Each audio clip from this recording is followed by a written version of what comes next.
এই হিরো গাড়ির রিকমেন্ড করছে হলো 10W30। আপনি যে কোনো কোম্পানি মোবাইল ঢুকাইতে পারেন, এটা নিয়ে কোনো টেনশন নাই। আপনি কোন ঢুকাবেন? মুতুল ভালো হবে। আমাদের এই মোবাইলের সাথে অফার আছে, মোবাইল চেঞ্জ করলে বাইক ওয়াশ ফ্রি। আপনি এটা চালা ঢুকাতে পারেন, এটা আপনার ইচ্ছা।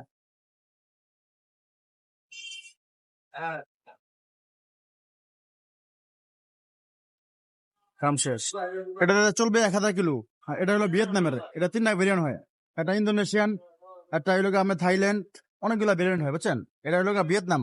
ইন্ডিয়ানটা আমার কাছে নাই, আছে ভিয়েতনামের খুব ভালো, একই মাল, একই সব প্রোডাক্ট, কিন্তু জাস্ট গ্রেডটা আপনি দেখে নেবেন, গ্রেড ঠিক আছে নাকি। গ্রেডটা হলো 10W30। এই হিরো বাইকের জন্য এই কোম্পানি এই গ্রেডটা বাছাই করছে তাদের ইঞ্জিনের জন্য। 650 টাকা বর্তমান প্রাইস। হ্যাঁ, এই দেখেন, এটা হলো বর্তমানে দাম আমাদের 700 টাকা, 700 টাকা দাম আছে।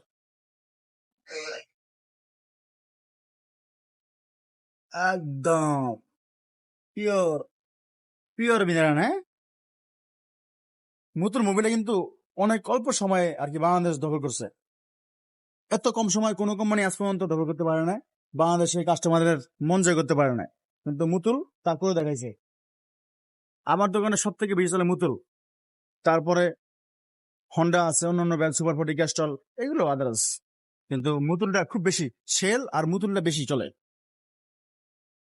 তো guys, thank you so much. কাজ চলতেছে, সার্ভিস চলতেছে সব। আপনি যে আমাদের দোকানে মোবাইলটা চেঞ্জ করলেন, আপনার কাছে কেমন লাগছে? না, মূলত কথা হচ্ছে আমাদের মোবাইলটা কি অরিজিনাল কিনা। আল্লাহর রহমতে আমরা কিন্তু সকল ব্র্যান্ডের মাল সেল করি। আমি আসছি, আপনার এখানে আসছিলাম, আমি হ্যাঁ, ভালো লাগছে। না ভাই, আলহামদুলিল্লাহ, বাইকের খাদ্য মূলত মোবিল। এই মোবিল যদি উইক থাকে তাহলে কিন্তু কাস্টমার স্যাটিসফাই না, ইঞ্জিনও স্যাটিসফাই না, পরে আমার দোকানে বদনাম হবে। এই জন্য আমি কিন্তু কিছুদিন আগে, প্রায় 6 মাস আগে, মুতুল কোম্পানি থেকে 3 কার্টন মোবিল আনছিলাম। 3 কার্টন মোবিল আনার পর 1 কার্টন পর্যন্ত লোকাল। আমি নগদই তাদের ইনভলভ করছি, তারা আবার এটা ব্যাক করে নিয়েছে। কিন্তু কোম্পানিও ভাই অনেক সময় মনে করেন লোকাল মোবিল দেয়। আমরা যারা চিনি তাদের সমস্যা নাই, যারা না চিনি তারা তো ভোগান্তি শিকার।